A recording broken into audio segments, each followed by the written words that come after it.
بسم اللہ الرحمن الرحیم الحمد للہ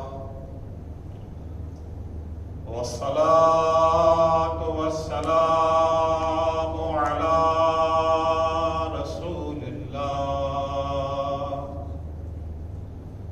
وعلی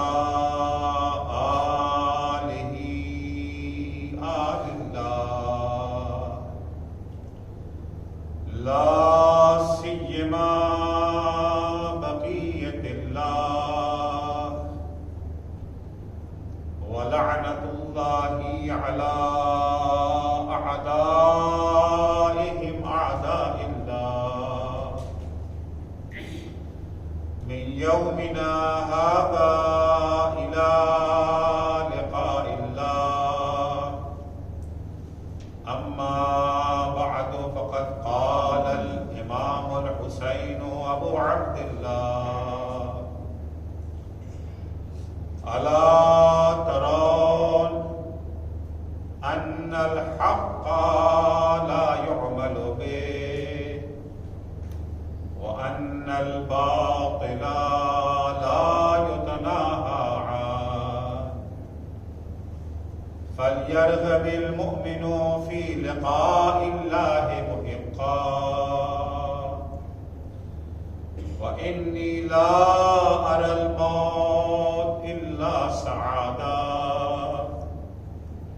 والحياة مع الظالمين إلا برما صلوات پڑھیں گے محمد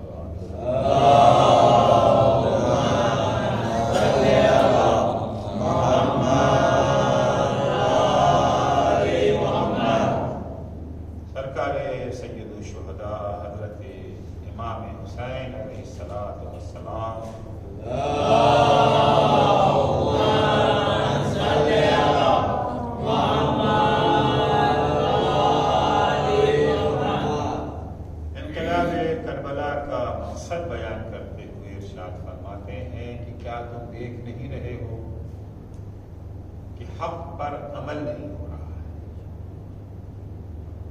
اور باطل سے روکا نہیں جا رہا ہے. ایسے حالات اگر پیدا ہو جائیں تو صرف ہم حسین نہیں، ہر مومن کا فریضہ یہ ہے کہ اس کے خلاف آواز بلند کرے، حق کو قائم کرنے کی کوشش کرے، باطل کو صفحہ ہستی سے مٹانے کی کوشش کریں. کام بڑا ہے جب حق کو قائم کرنے کی کوشش کی جائے گی، باطل کو مٹانے کی کوشش کی جائے گی، تو جو باطل کے طرفدار ہیں جن کا کام ہی حق کو اپنے قدموں تلے کچلنا ہے، وہ خاموش نہیں بیٹھیں گے. جب ان کے مفادات کو چوٹ پہنچے گی تو بہرحال مقابلے میں آئیں گے، اور عام طور سے ایسے لوگوں کی تعداد بھی زیادہ ہوتی ہے، ان کے پاس وسائل بھی زیادہ ہوتے ہیں، یہ دوسروں کو اپنے لیے استعمال کرنے میں جائز اور ناجائز نہیں دیکھتے. تو حق کی آواز اٹھانے والوں کو ہو سکتا ہے کہ مشکلوں کا سامنا کرنا پڑے، مصیبتوں کا سامنا کرنا پڑے، ممکن ہے ان کی جاب خطرے میں پڑ جائے، ممکن ہے ان کا بزنس، ان کا کاروبار جو ہے اسے نقصان پہنچے، اور ہو سکتا ہے اصل ان کی زندگی ہی خطرے میں پڑ جائے. تو ایسے عالم میں ذمہ داری کیا ہے؟ ان خطرات کو دیکھ کر کے خاموشی اختیار کر کے گھر میں بیٹھ جائیں کہ جو ہوتا ہے ہونے دو، ہم سے کیا مطلب، یا نہیں ہر خطرے کا مقابلہ کرنے کے لیے تیار رہیں، حتیٰ اگر جان بھی قربان کرنا پڑے تو برحق ہے. فَلْيَرْغَبِ الْمُؤْمِنُ فِي لِقَاءِ اللَّهِ مُحِقًّا. حق یہ ہے کہ ایسے موقع پر مومن موت کو کو گلے لگانے کے لیے تیار ہو جائے. یہ ذمہ داری، یہ فریضہ صرف امام حسین کا نہیں ہے. امام فرماتے ہیں ہر مومن کی یہی ذمہ داری، ہر مومن کا یہی فریضہ ہے. ہاں میں حسین ابن علی، ظاہر سی بات ہے میری ذمہ داریاں کچھ زیادہ ہیں اور میں موت کو گلے لگانے کے لیے تیار ہوں. حق کی راہ میں آنے والی موت کو میں سعادت اور کامیابی سمجھتا ہوں. اور باطل پرستوں کی، ظالموں کی کاسالیسی کرتے ہوئے، ان کی چاپلوسی کرتے ہوئے زندگی کو میں ننگوار تصور کرتا ہوں. یہ زندگی نہیں ہے.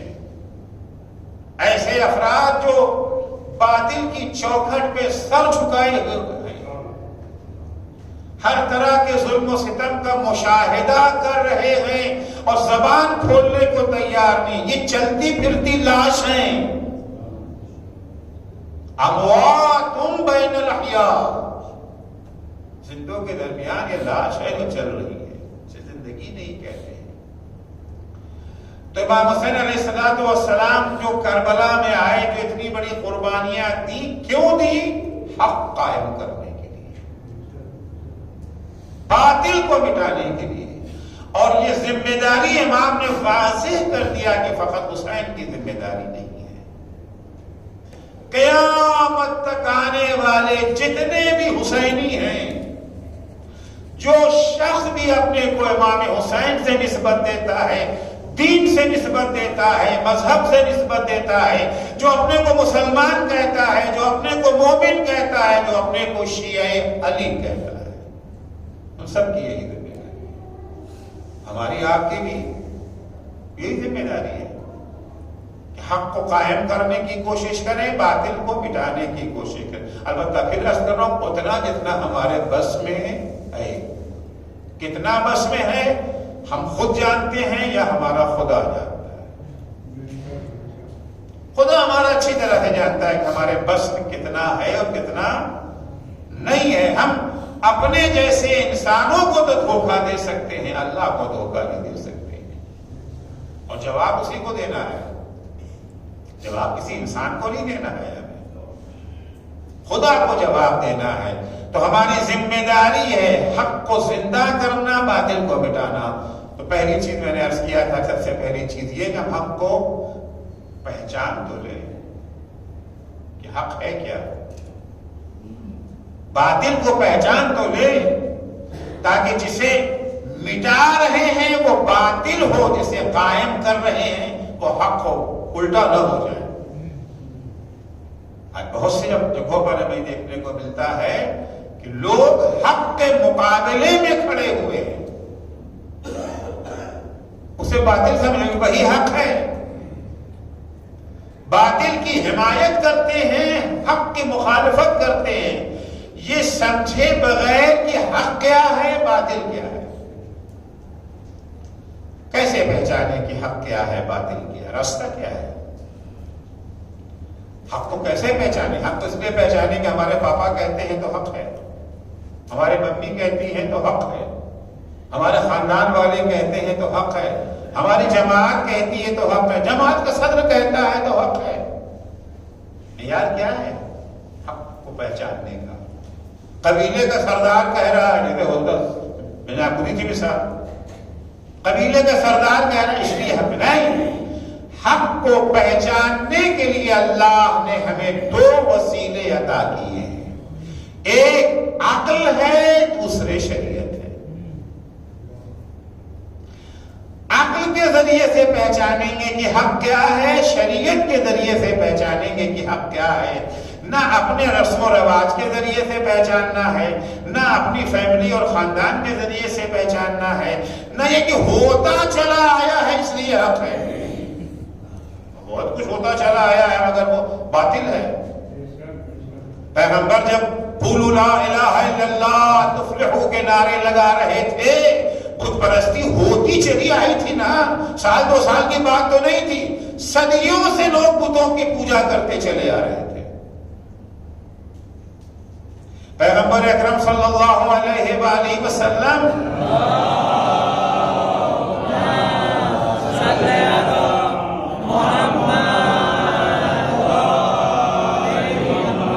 جب توحید کا پیغام دے رہے تھے، جب بتوں کے خلاف نعرے لگا رہے تھے، بت پرستی سے روک رہے تھے، البتہ ظاہر سے بات ہے کوئی نبی یوں ہی اپنی بات نہیں کہتا جب تک دلیل نہ ہو اس کے پاس. آپ یاد رکھیں، اسلام کا امتیاز یہی ہے کہ اسلام کے سارے عقائد اور احکام کی بنیاد دلیلوں پر ہے. لقد ارسلنا رسولنا بالبینات، ہم نے اپنے سارے رسولوں کو جو بھیجا ہے دلیلیں دے کر کے بھیجا ہے، اور ایسی کمزور دلیل نہیں، ایسی مضبوط دلیل جو کاٹے نہ کٹ سکے. پیغمبر اکرم بھی جب بتوں کے خلاف آواز اٹھا رہے ہیں، جب پیغمبر اکرم توحید کا پیغام دے رہے ہیں تو دلائل دے رہے ہیں، دلیلیں دے رہے ہیں. اگر دلیل کے بغیر ہمارے ایمان کی کوئی قیمت ہی نہیں ہے. آپ نے خواب دیکھا اور ہو گئے مسلمان، اس کی کوئی قیمت نہیں ہے. آپ مسلمان گھر میں پیدا ہو گئے اس لیے مسلمان ہو، اس کی کوئی قیمت نہیں، کوئی ویلیو نہیں ہے. رسول اکرم صلی اللہ علیہ وآلہ وسلم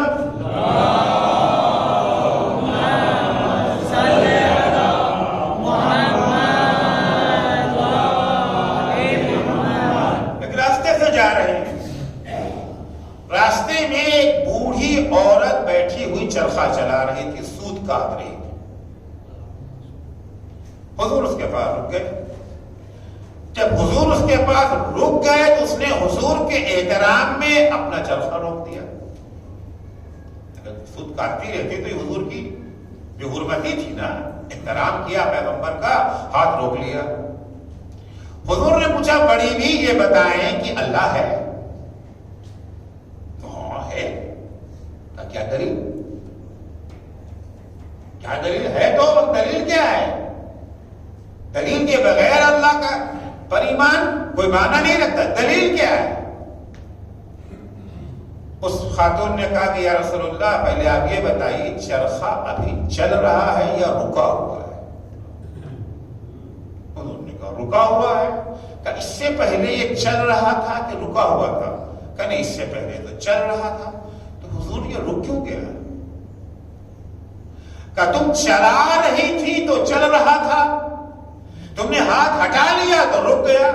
کہ سرکار جب یہ چھوٹا سا چرخا بلا چلانے والے کے چل نہیں سکتا ہے تو کائنات کا اتنا بڑا چرخا. حضور نے فرمایا علیکم بہذہ العجوزہ یا علیکم بالعجائز، ایسا تمہارا دین ہونا چاہیے.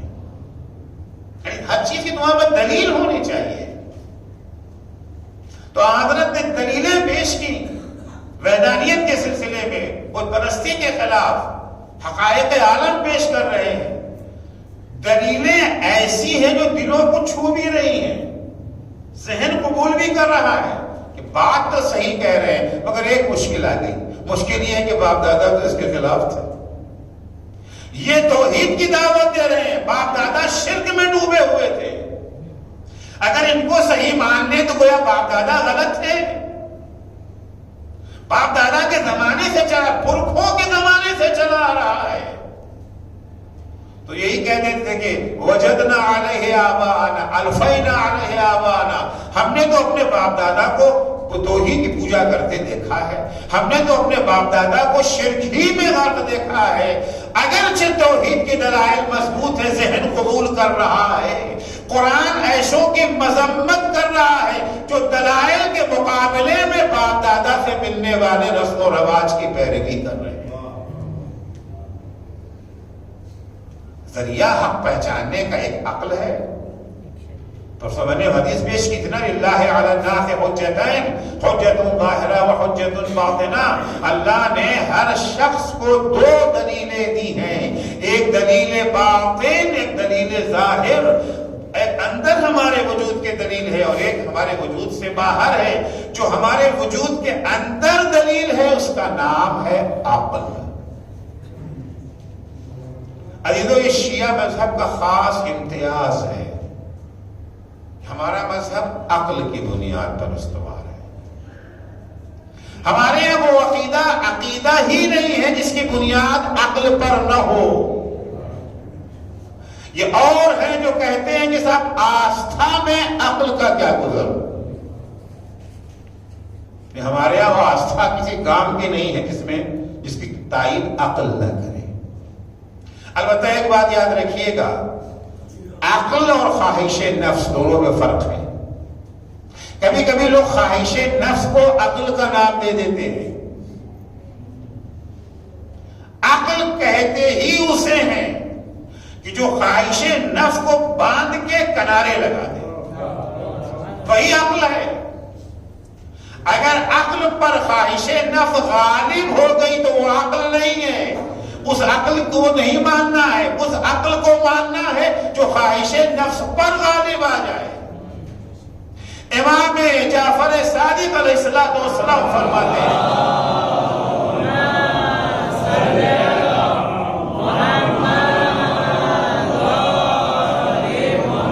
عقل مند کون ہے، عاقل کون ہے، کسے کہیں گے عاقل؟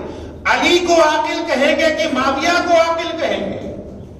امام فرماتے علاقل من اعتقل ہوا، عاقل وہ ہے جو اپنی خواہشات نفس کو باندھ کے کنارے لگا دے۔ خواہش نفس کو کنارے لگا کے اب عقل سے پوچھو، جو فیصلہ عقل کر دے وہی شریعت کا فیصلہ ہے۔ صلوات پڑھیں گے محمد و آل محمد پر۔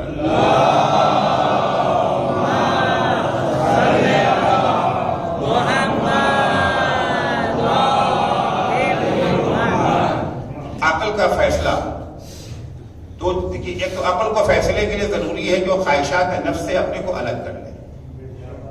دوسری شرط یہ ہے کہ عقل کے کو علم کی ضرورت ہے، بغیر علم کے عقل فیصلہ نہیں کر سکتے۔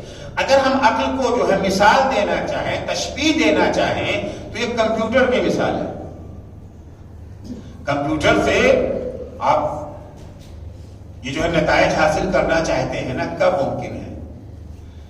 کمپیوٹر تب کام کرے گا جب یہ جو ہے وہ ڈاٹا اس میں آپ ڈالیں گے۔ اگر ڈاٹا نہیں دیں گے آپ کمپیوٹر کو تو وہاں تو کوئی جواب نہیں ملے گا۔ اگر صحیح ڈاٹا دیں گے تو جواب صحیح ملے گا، اور اگر غلط ڈاٹا ڈالیں گے تو جواب آپ کو غلط ملے گا۔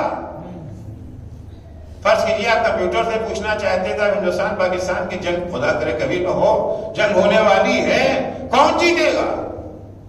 آپ اس کو انفارمیشن تو دیں گے نا کہ ہندوستان کیا ہے، پاکستان کیا ہے، ہندوستان کے پاس کتنی فوج ہے، پاکستان کے پاس کتنی فوج ہے، ہندوستان کے پاس کتنے ٹینک ہیں، پاکستان کے پاس کتنے ٹینک ہیں، ہندوستان کے پاس کتنے جہاز ہیں، پاکستان کے پاس کتنے جہاز ہیں، مورال جو ہے فوج کا کیسا ہے، کہاں کا ڈاؤن ہے، کہاں کا ہے، ساری انفارمیشن دیں گے۔ اس کے بعد تب اس سے جواب لیں گے کون جیتے گا کون ہارے گا۔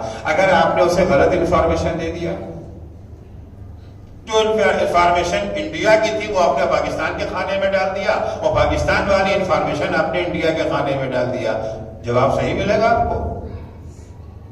جواب کبھی صحیح نہیں ملے گا۔ تو کمپیوٹر اسی وقت کام میں آئے گا جب ڈاٹا صحیح ہو، بغیر ڈاٹے کے کمپیوٹر جواب نہیں دے سکتا ہے۔ یہی حال ہے عقل کا، عقل کو صحیح فیصلے کے لیے علم کی ضرورت ہے۔ بعض دفعہ لوگ کہتے ہیں صاحب یہ شریعت کے یہ قانون میری عقل نہیں مانتی، میری عقل یہ حجاب اور پردہ جو عقل نہیں مانتی۔ آپ عقل سے پوچھیں کہ صاحب ایک خاتون ہے تو آزاد ہے، وہ کسی کی ملکیت نہیں ہے، کسی کی جو ہے پراپرٹی نہیں، آزاد ہے۔ گرمی بھی بہت شدید پڑ رہی ہے تو یہ کیا کرے، باندھ ہو کے نکلے گا پورا یا اتار کے نکلے؟ عقل تو یہی کہے گی کہ باندھ نہیں آئے، کیا پاگل پن ہے یار گرمی میں اوڑھ پہن کے جانا۔ لیکن اگر آپ عقل سے یوں پوچھیں کہ یہ عورت کسی کی مخلوق ہے، یہ خود سے پیدا نہیں ہوئی ہے، اسے کسی نے پیدا کیا ہے، اور اس کے پیدا کرنے والے نے جو اس کا مالک ہے یہ آزاد نہیں ہے، آزاد انسانوں کے مقابلے میں ہے، خدا کے مقابلے میں آزاد نہیں ہے۔ اللہ نے اسے پیدا کیا ہے، وہی سے روزی دیتا ہے، وہی سے رزق فراہم کرتا ہے. کہ جتنی چیزیں استعمال کر رہی ہے سب اسی کی عطا ہے. آکسیجن اس کی ہے، روشنی اس کی ہے، سورج اس کی ہے، عقل اس کی ہے، ہاتھ اس کا ہے، پیر اس کا ہے، پورے وجود کا مالک وہ اللہ ہے. اور یہ اللہ اتنا مہربان ہے جتنے ماں باپ بھی مہربان نہیں ہوتے. اس اللہ کو اس عورت سے اتنی محبت ہے جتنی ماں باپ کو بھی محبت نہیں ہوتی. اور وہ اللہ جاہل نہیں ہے، وہ اللہ عالم ہے. جتنا علم اس کے پاس ہے اسے کوئی تصور بھی نہیں کر سکتا. اسے معلوم ہے کس کے لیے کیا فائدے مند ہے، کیا نقصان دہ ہے. وہ اللہ کہتا ہے جب گھر سے نکلو تو حجاب کر کے نکلو. عقل بتا یہ حکم اچھا ہے یا غلط، اسے فالو کرنا چاہیے نہیں فالو کر. عقل اب کیا جواب دے گی؟ آپ نے انفارمیشن صحیح دی نا، ڈاٹا صحیح ڈالا.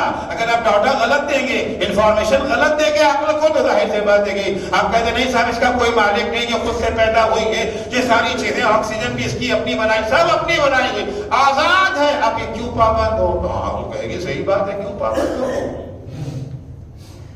تو عقل اہم ہے، مگر یاد رکھیے گا 2 شرطیں ہیں. ایک، عقل کے پاس علم ہونا چاہیے، انفارمیشن صحیح دیجیے، کمپلیٹ انفارمیشن دینے کے بعد تب اس سے نتیجہ پوچھیے. اور دوسرا یہ ہے کہ وہ خواہش نفس سے آزاد ہونا چاہیے. 2 ذرائع ہمارے پاس ہیں حق اور باطل کو سمجھنے کے لیے، خیر اور شر کو سمجھنے کے لیے. اچھا کیا ہے، برا کیا ہے، جائز کیا ہے، ناجائز کیا ہے، حلال کیا ہے، حرام کیا ہے، دین کیا ہے، بدعت کیا ہے. یہ جاننے کے 2 ذریعہ اللہ، ایک ہمیں عقل کا ذریعہ دیا، دوسرے انبیاء، پیغمبر، ائمہ تحریر علیہ السلام. دیکھو وہ کیا کہتے ہیں، ان سے پوچھو. یہی 2 چیزیں جنت تک لے جانے کا راستہ ہے. اگر عقل سے انحراف کیا یا شریعت سے انحراف کیا تو لاکھ کوشش کر لے، جہنم کے علاوہ کچھ مقدر نہیں ہے. قرآن کی آیت سناؤں آپ. کچھ لوگ جہنم میں جائیں گے نا، انشاءاللہ ہم لوگ نہیں ہیں اس میں سے، انشاءاللہ امید تو یہی ہے. آگے تو وہیں جا کے معلوم ہوگا کیا ہوگا. گارنٹی تو سوائے معصومین کے کسی کی نہیں ہے. کچھ لوگ جہنم میں چلے گئے. اب جہنم میں جا کے عقل ٹھکانے آ جاتی ہے نا، سارے بہانے تو ختم ہو جاتے ہیں. دنیا میں 1000 بہانے رہتے ہیں. ارے مولانا صاحب نے صحیح نہیں بتایا تھا، مولانا صاحب صحیح بتاتے تو ہم بتایا نہیں، ہم تو گئے تھے مولانا صاحب کے، وہ تو سو رہے تھے، وہ تو باہر ہی نہیں نکلے. بہانے ہوتے ہیں. مطلب وہاں جہنم میں جانے کے بعد سارے بہانے ختم ہو گئے. کچھ لوگ جہنم میں چلے گئے، جہنم میں جانے کے بعد اب حسرت سے کہتے ہیں لو کننا نسمع او نعقل ما کننا فی اصحاب السعیر. اگر دنیا میں ہم 2 کام کر لیے ہوتے تو آج جہنم میں نہ ہوتے. کون سے کام؟ یا تو ہم انبیاء کی باتوں کو سن لیے ہوتے، ائمہ کی باتوں پہ کان دھرے ہوتے، یا عقل کا استعمال کر لیا ہوتا. اگر ان کی باتوں کو سنتے اور عقل کا استعمال کیا ہوتا تو آج جہنم میں نہ ہوتے. ما کننا فی اصحاب السعیر. عرض کیا کہ جنت اور جہنم میں کوئی لاٹری سسٹم نہیں ہے کہ لاٹری پڑے گی. آپ کے نام ہے یہ جو ہے وہ جنت کی لاٹری آ گئی، آپ جنت چلے گئے، ہمارے نام جہنم کی لاٹری آ گئی، ہم جہنم چلے گئے. جنت اور جہنم نہ لاٹری کے ذریعے سے ہے. جنت اور جہنم کا سسٹم جو ہے وہ ہمارے اپنے ہاتھ میں ہے. لیس للانسان الا ما سعى، قرآن کی آیت ہے. انسان کو وہی ملے گا جس کی اس نے کوشش کی ہے.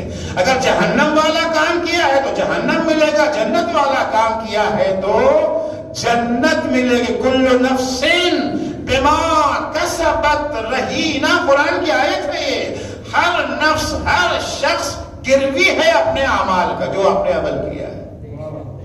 جیسا آپ کا عقیدہ ہے، جیسا آپ کا عمل ہے. عقیدے کی بنیاد عقل اور فرمان انبیاء و ائمہ علیہ السلام. یہ 2 طریقہ ہے ہمیں حق کو سمجھنے کے لیے.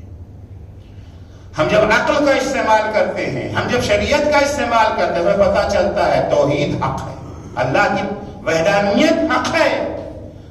رسول کی نبوت حق ہے، امیر المومنین کی امامت حق ہے، جنت حق ہے، جہنم حق ہے، یوم الحساب حق ہے، قبر میں منکر و نکیر کا آنا حق ہے۔ تلقین جو پڑھی جاتی ہے پر بتاتے ہیں نا، حق حق حق حق حق، جو زندگی میں نہیں سیکھتے کم سے کم مرنے کے بعد ہی سکھا دیا جاتا ہے۔ اب ظاہر سی بات ہے کہ لوگوں نے اپنا فریضہ پورا کر دیا، آپ سیکھیں نہ سیکھیں آپ کی مرضی ہے، قبر میں جاتے جاتے تک جو ہے وہ سکھایا جا رہا ہے۔ تو سوچئے جب مرنے کے بعد بھی سیکھنے کا سلسلہ جاری ہے تو زندگی میں سیکھنے کی کتنی اہمیت ہے، زندگی میں سیکھنے کی کتنی اہمیت ہے، کیونکہ اب مرنے کے بعد سیکھ بھی لیا تو اب تو عمل تو کچھ نہیں نہ کر سکتے ہیں۔ زندگی میں اگر سیکھ لیتے تو عمل کر سکتے تھے۔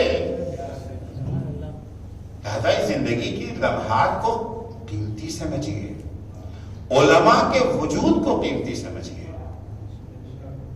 عالم لائے، یقیناً آپ عالم لائے ہیں تو چھان بین کی لائے ہیں عالم۔ آپ اگر غلط عالم کو اٹھا لائے ہیں یہ بھی آپ کی اپنی ذمہ داری بنی نا کہ آپ غلط عالم کیوں لیتے ہیں۔ چھان بین کے لائیے، آنکھ کھول کے لائیے، پڑھے لکھے کو لائیے، باتقوا کو لائیے۔ آ گیا باتقوا عالم آپ لائے جس کے پیچھے آپ کھڑے ہو کے نماز پڑھ رہے ہیں تو اس سے استفادہ کیجیے نا۔ جائیے اپنی لا علمی کو علم میں تبدیل کیجیے، پوچھئے مولانا حق کیا ہے باطل کیا ہے، بحث کیجیے اس سے۔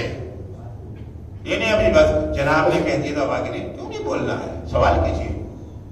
ذاکر آتا ہے مجلس پڑھنے کے لیے، اس کو اتنی آسانی سے چھوڑ مت دیجیے، سوال کیجیے، مولانا یہ آپ نے کہاں سے پڑھا۔ البتہ ہٹ دھرمی نہ کیجیے،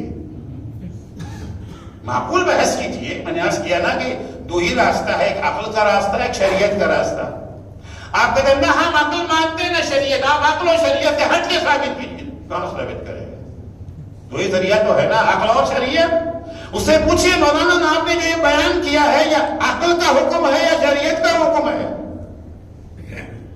یا آپ ہمیں دکھا دیں کہ آپ کہتے ہیں شریعت میں ہے، فلاں مسئلہ ہم نے بیان کیا، کہاں سے بیان کیا؟ پوچھئے۔ آپ خود جو ہے مجتہد ہیں؟ نہیں۔ آپ تقلید میں، اب یا چاہے آیت اللہ سیستانی کی تقلید میں، آیت اللہ خان، جس کا بھی مسئلہ آپ بیان کر رہے ہیں اس کے تفضیل مسئلہ میں دیکھا یہ کہاں ہے؟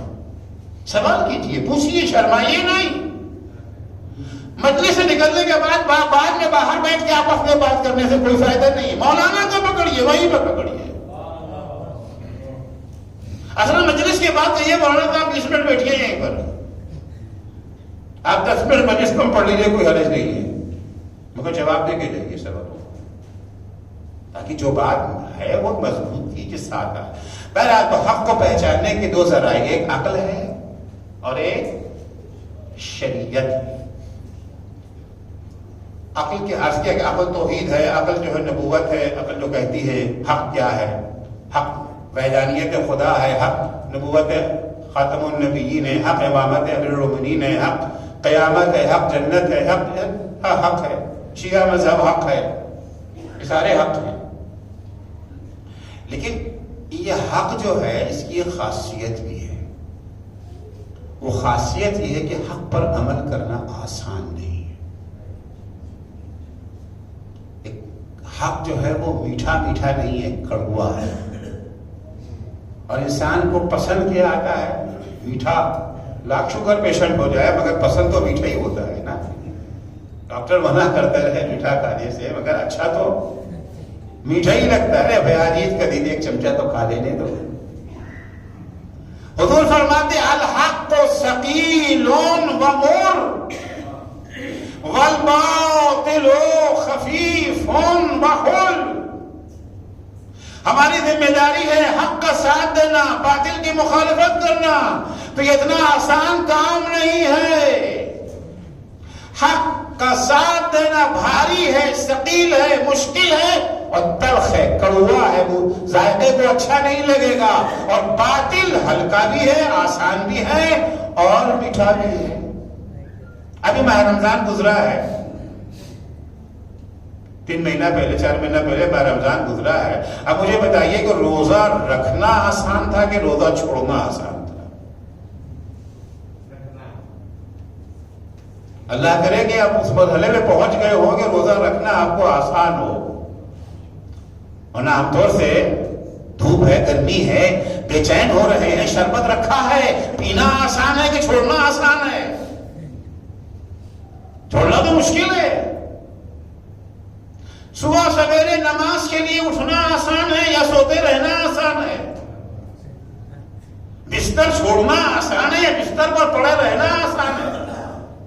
ظاہر سی بات ہے، بستر سے اٹھنا حق ہے، پڑے رہنا باطل ہے. روزہ رکھنا حق ہے، روزہ خواری باطل ہے. مگر آسان کون سا ہے؟ یہ سوال ہم جیسے انسانوں کے لیے ہے، ائمہ ادہار کے لیے سوال نہیں. بعد میں عرض کروں گا. عام انسانوں کے لیے پیغمبر فرماتے الحق ثقیل و مر، حق بھاری ہے اور تلخ ہے. والباطل خفیف وحل، باطل پر عمل کرنا آسان بھی ہے اور شیریں بھی ہے. کیا اس لیے کہ حق غلط ہے اور باطل صحیح ہے؟ نہیں، صحیح تو حق ہے، باطل غلط ہے. اس کے باوجود باطل کا ساتھ دینا آسان ہے، حق کا ساتھ دینا مشکل ہے. حسین کا ساتھ دینا مشکل تھا، عمر سعد کا ساتھ دینا آسان تھا. حسین کے کیمپ میں آنا یعنی پیاس کو برداشت کرنا، یعنی بھوک کو برداشت کرنا، یعنی موت کو گلے لگانا. عمر سعد کے کیمپ میں جا رہے ہیں، وہاں پہ سونے کی ڈھیریاں بھی مل رہی ہیں، عہدے بھی مل رہے ہیں، منصب بھی مل رہا ہے. کیونکہ حق پر عمل کرنے کے لیے ایک تو قربانی دینی پڑتی ہے. آپ بغیر قربانی دیے ہوئے حق پہ عمل نہیں کر سکتے ہیں. دوسرے حق جو ہے یہ ہمارا نفس امارہ جو ہے، اسے حق پسند نہیں ہے. قرآن کی آیت سنو آپ کو، لَقَدْ جِئْنَاكُمْ بِالْحَقِّ وَلَكِنَّ أَكْثَرَكُمْ لِلْحَقِّ كَارِهُونَ. قرآن کہتا ہے، اللہ خطاب کر کے کہتا ہے قرآن مجید میں کہ ہم جو کچھ بھی لے کے آئے ہیں وہ حق لے کر کے آئے ہیں، مگر تم میں سے اکثر کو حق پسند نہیں ہے. نفس ہمارا حق کو پسند نہیں کرتا، لائک نہیں کرتا. ایک شخص امام جعفر صادق علیہ السلام کی خدمت میں آیا.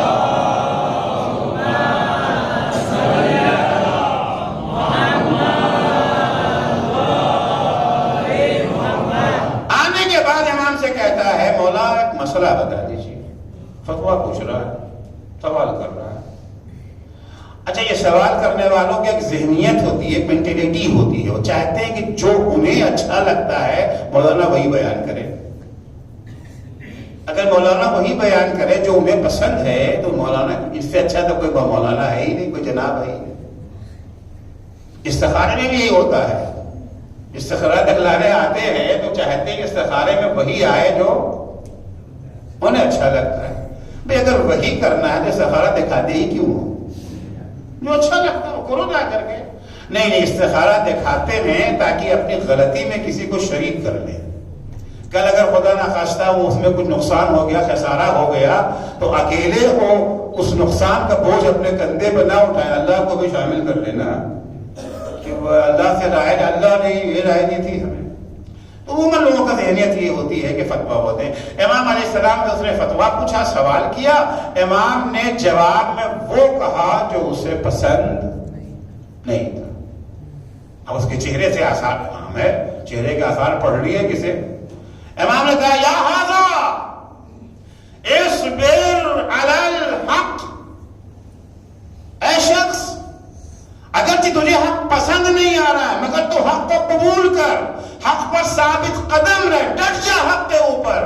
فَإِنَّهُ لَمْ يَصْبِرْ أَحَدٌ قَطُّ عَلَى الْحَقِّ إِلَّا عَوَّضَهُ اللَّهُ مَا هُوَ لَهُ خَيْرٌ.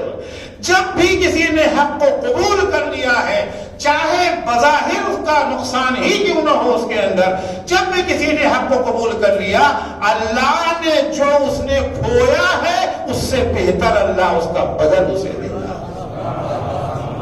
آج دنیا میں حق قبول کرنے کی وجہ سے ہماری جاب خطرے میں پڑ گئی، ہمارا بزنس ڈاؤن ہو گیا، ہماری جان خطرے میں پڑ گئی، ہمیں جیل میں بھیج دیا گیا۔ جتنا خسارہ ہمیں دنیا میں ہوگا، حق قبول کرنے کی بنا پر اللہ آخرت میں اس سے بہتر ہمیں عطا کرے گا۔ صلوات پڑھیں گے محمد و آل محمد۔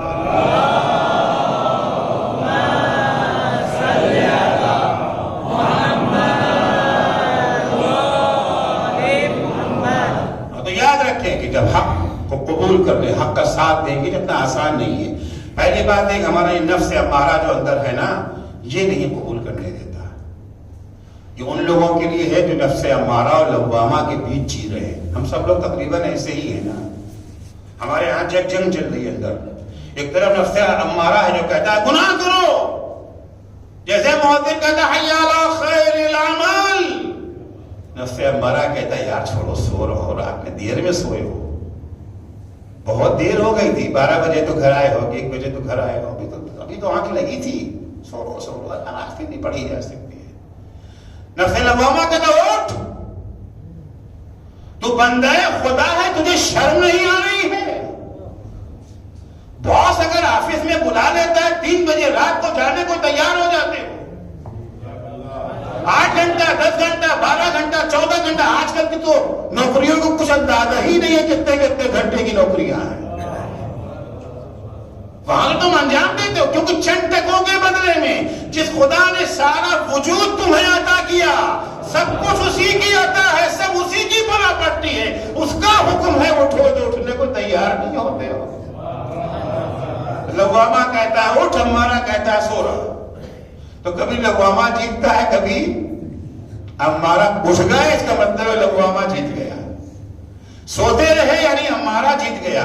تو کبھی لوامہ ہمارا پہ غالب آتا ہے، کبھی ہمارا لوامہ پہ غالب آتا ہے، لیکن عزیزوں ایک مرحلہ وہ بھی آ جاتا ہے بعضوں کے ہاں کہ وہ لوامہ ہمارا کو اس مضبوطی سے رسی سے باندھ دیتا ہے کہ اب اس میں اٹھنے کی سکت نہیں رہ جاتی ہے، جنگ ختم ہو جاتی ہے، لوامہ غالب آ گیا، ہمارا شکست کھا گیا۔ یہ وہ مرحلہ ہے جب نفس مطمئنہ وجود میں آ جاتا ہے۔ تو یہ حق تلخ ہے کس کے لیے؟ ان کے لیے جو لوامہ اور امارہ کے بیچ میں ہیں، لیکن جو نفس مطمئنہ کے مرحلے پہ آ جاتے ہیں پھر ان کے لیے یہی حق جو ہمارے لیے تلخ ہے ان کے لیے شیریں بن جاتا ہے۔ ہم وہ ہیں، ہمیں بستر سے کھینچ کے مصلے پر لایا جاتا ہے، اور جو نفس مطمئنہ کے مرحلے پہ فائز ہو جاتے ہیں انہیں مصلے سے اٹھا کے بستر پہ لے جایا جاتا ہے۔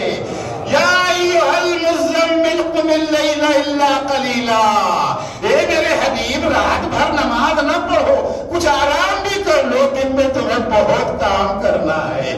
صلوات پڑھیں گے محمد و آل محمد پر۔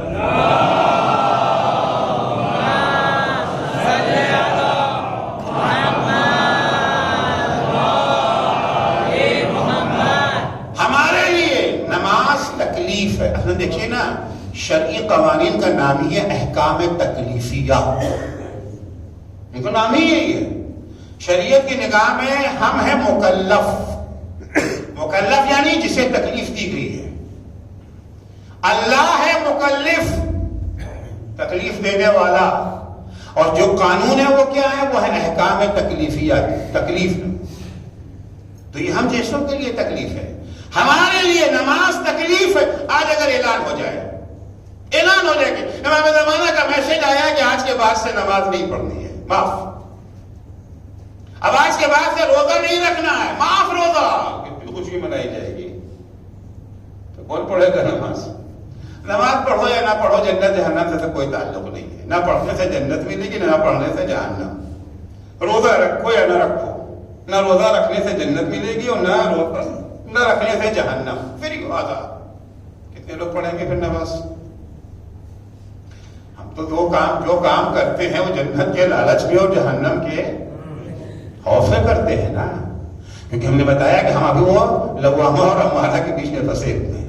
لیکن جب نفس مطمئنہ پر پہنچ گیا وہ کہتا تھا الہی ما عبدتک خوفا من نارک ولا طمعا فی جنتک. اے اللہ، مولا فرماتے اے اللہ، میں تیری عبادت نہ تیرے جہنم کے لالچ سے کرتا ہوں نہ تیری جنت کے شوق میں، بل وجدتک اہلا للعبادہ، تو لائق عبادت ہے اس لیے عبادت کر رہے ہیں. ہمارے ہاں ابھی کسی نے کہا تو تھا کہ روزہ رکھنا جو ہے وہ شیریں ہے، لیکن حقیقت تو یہ نہیں ہے. ہمارے عید کب منائی جاتی ہے؟ جب رمضان آتا ہے یا جب رمضان جاتا ہے. ہاں، رمضان کا چاند دیکھنے کے بعد کتنی خوشی مناتے ہیں اور عید کا چاند دیکھنے کے بعد کتنی خوشی مناتے ہیں. کب خوشی مناتے ہیں؟ مبارکباد کب دیتے ایک دوسرے کو؟ گلے کب ملتے ہیں؟ رمضان کا چاند دیکھ کر کے. گیا مصیبت ٹلی، یہی ہے نا. اور کہیں 29 کا چاند نہ نکلا سب کے چہرے اتر جاتے ہیں. ہم عید مناتے ہیں رمضان کے جانے پر. چوتھے امام زین العابدین علیہ الصلوۃ والسلام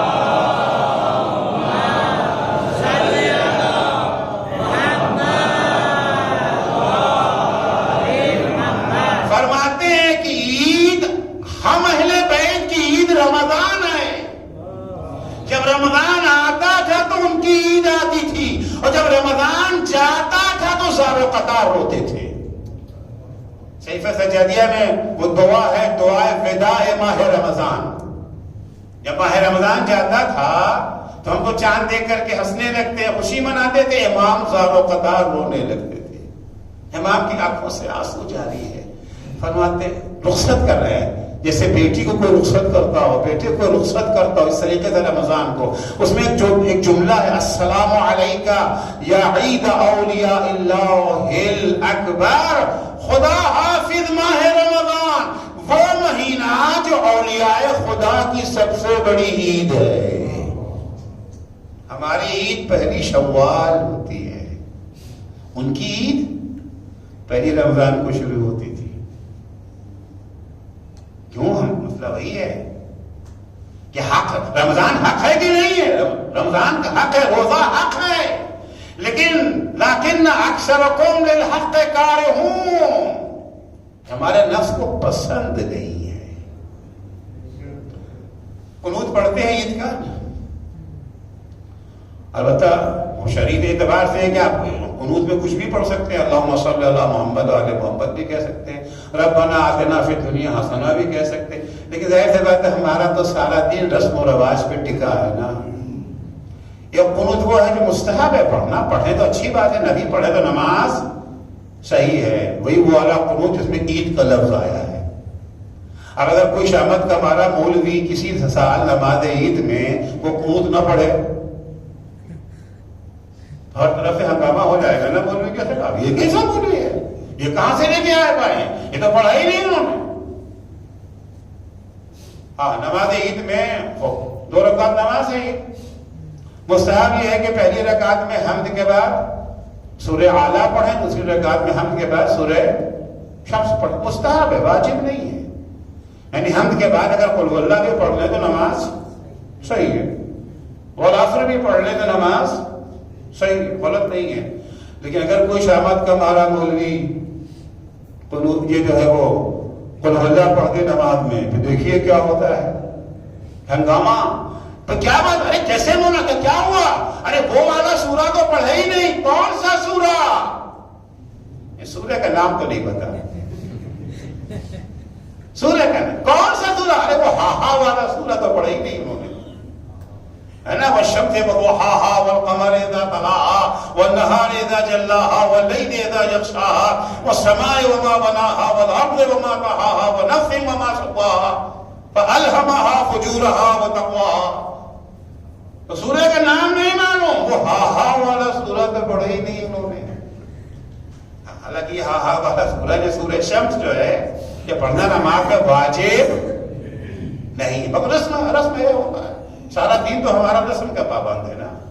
ہمارے بزرگوں نے اگر مستحب رسم قائم کر دی تو ہم اسے اپناتے ہیں, واجب رسم قائم کر دی تو اسے بھی اپناتے ہیں, اور خدا نہ خواستہ اگر کوئی حرام رسم قائم کر کے چلے گئے اسے بھی چھوڑنے کو تیار نہیں ہوتے. بہرحال یہ جو قنوت پڑھتے ہیں ہم, اس قنوت میں کیا ہے؟ اسألک بحق هذا اليوم الذي جعلته للمسلمين عيدا. خدایا تجھے واسطہ ہے اس دن کا جسے تو نے عام مسلمانوں کے لیے عید کا دن قرار دیا. کس کے لیے؟ عام مسلمانوں کے لیے. اور محمد و آل محمد کے لیے کیا؟ وَلِمُحَمَّدٍ وَآلِ مُحَمَّدٍ ذُخْرٌ وَشَرَافَةٌ وَكَرَامَةٌ وَمَزِيدًا. عام مسلمانوں کے لیے عید کا دن ہے, اہل بیت کے لیے عید کا دن نہیں ہے. ان کے لیے شرف کا دن ہے, ذخیرے کا دن ہے, کرامت کا دن ہے, کرامت میں اضافے کا دن ہے. صلوات پڑھیں گے محمد و آل محمد.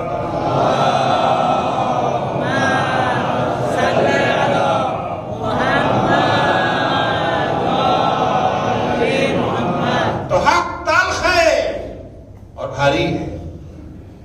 میدان میں قدم رکھنے سے پہلے سمجھ لینا چاہیے کس میدان میں آ رہے ہیں.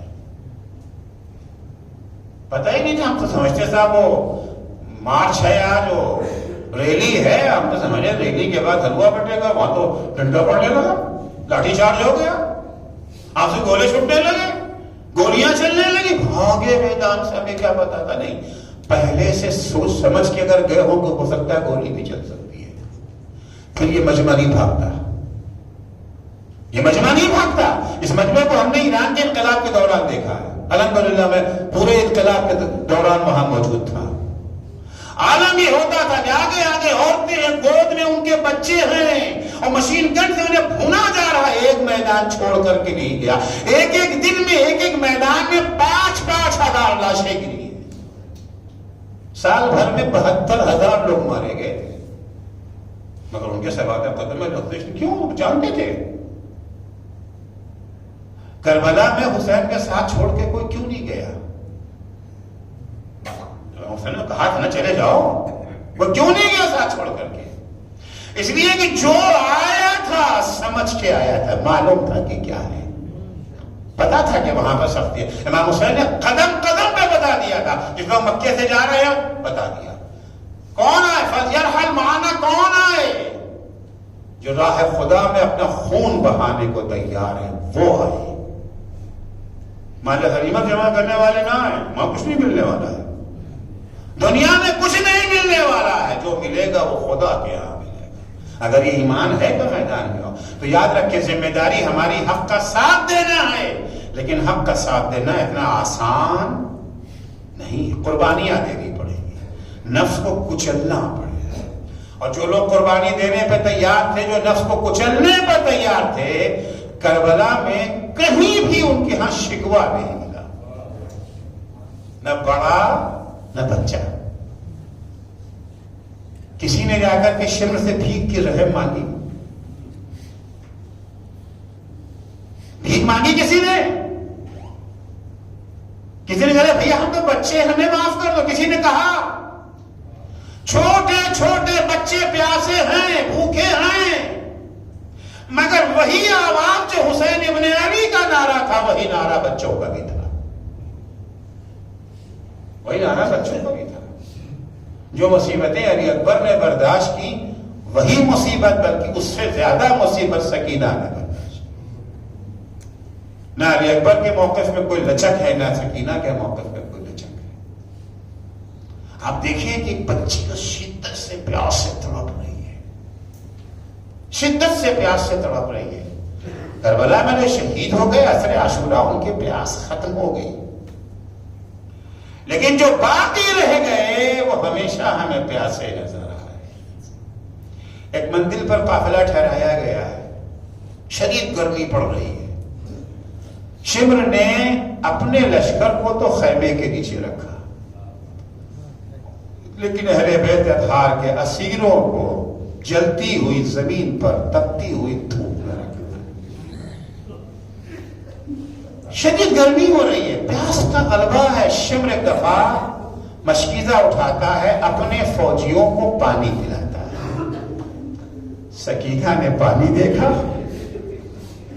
بچی تو پیاسی ہے نا، مگر اللہ اکبر، بچی شمر کے پاس پانی مانگنے نہیں گئی، پہلے زینب کے پاس آئی۔ پوچھی اماں کیا اجازت ہے کہ میں بھی شمر سے تھوڑا سا پانی مانگ لوں؟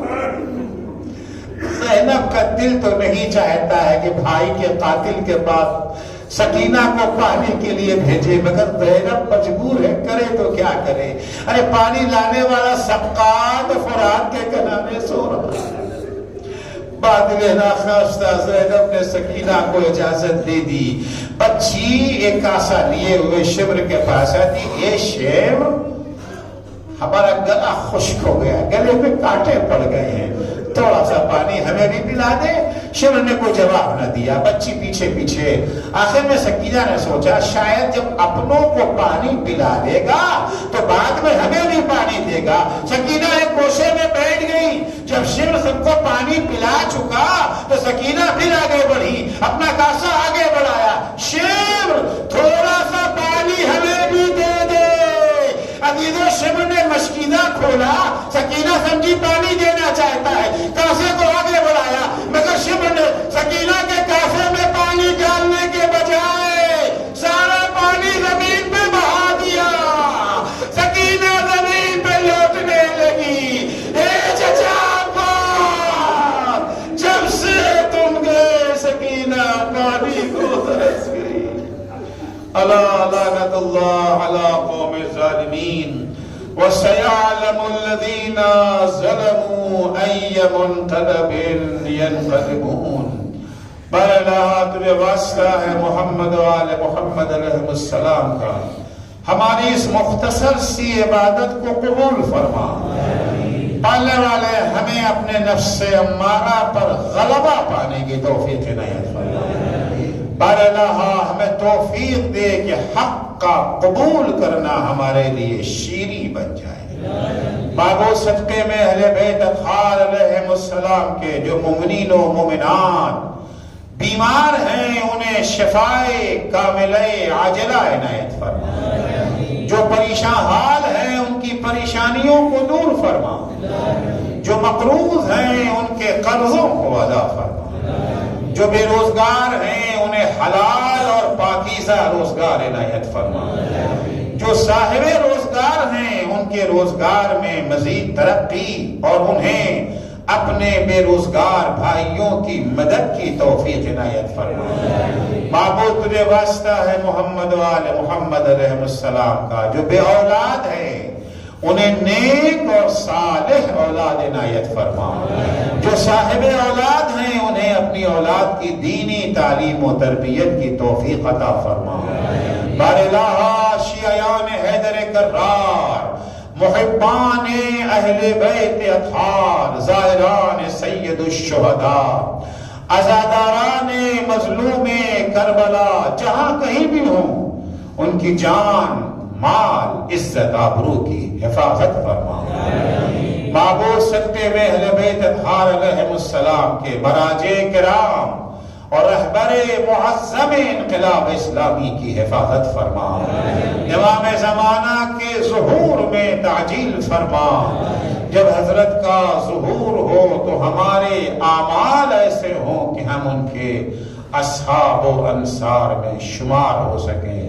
اللہم عجل فی فرج مولانا صاحب الزمان واجعلنا من اعوانہ و انصار۔